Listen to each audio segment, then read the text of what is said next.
যাতে পার্লামেন্টে ফাঁসির একটা আইন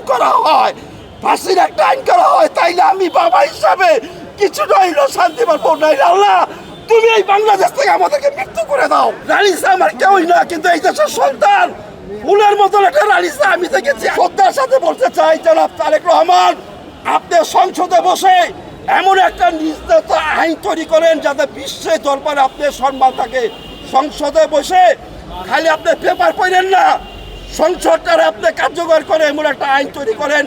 ফাঁসি ফাঁসি ফাঁসি, আমার মিরাজ হত্যার বিচার চাই। আপনারা দেখেন 5ই আগস্ট কবে হয়েছে, যাত্রাবাড়িতে আমার পুরো তথ্য দিয়েছি। আমার চার্জশিটটা জমা দিতেছে না। কোথায় চার্জশিটটা? ডিবি কার্যালয়ে। আমাদের চার্জশিট জমা দিয়েছি, ভিডিও ফুটেজ, কিন্তু আজ পর্যন্ত আমার মামলার চার্জশিট জমা দেওয়া হয় নাই। সেই আন্তর্জাতিক ট্রাইব্যুনালে কেন এমন একটা ফেরেস্তার মতো মানুষকে সরাই আমাদের বিচারটাকে আপনারা বন্ধ করে রাখছেন? ফাঁসির হত্যার আসামিগুলা গুলি করে অর্ডার দিচ্ছে, তাদের কাছে জামিন দিয়ে দিতেছে। কেন জামিন পাচ্ছে? কোন আইনে জামিন পাচ্ছে? আপনাদের কাছে প্রশ্ন। আমার কাতারে দাঁড়ান, আমার 29 বছরের ছেলে মিরাজ, আমি তার কাছে আমার লাশটা এখনো বহন করতেছি। কেন আমি আমার মিরাজের হত্যার বিচার পাবো না?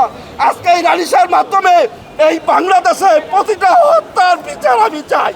রাষ্ট্রের কাছে বিচার চাই, রাষ্ট্র জনগণের কাছে বিচার চাই, দেশবাসীর কাছে বলতে চাই, আর যাতে কোনো হত্যা না হয় বাংলাদেশে, আর যাতে কোনো মা বোনের সন্তান ইজ্জত দিয়ে টানাটানি না করে, আর যাতে বাসের ভিতরে বলাৎকার না হয়, ধাক্কা দিয়ে যাতে ট্রেনতে ভাড়ায় না দেওয়া হয়।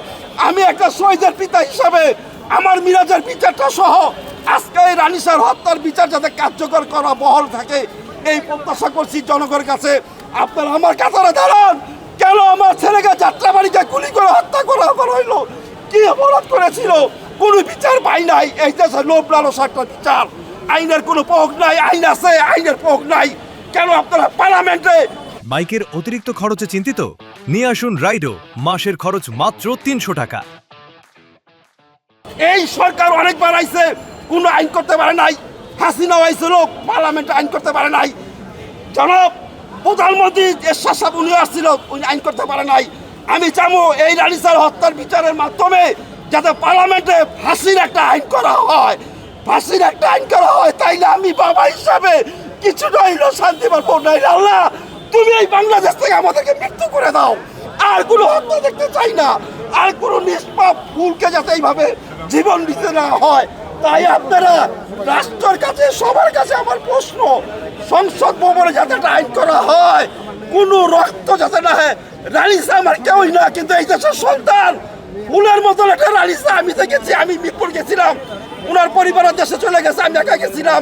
কেননা আমার হৃদয় ধাক্কা দিছে, আমি হারাইছি। আপনারা কেউ হারান নাই। হারানের যন্ত্রণা বেদনা যে হারাইছে সেই বুঝে।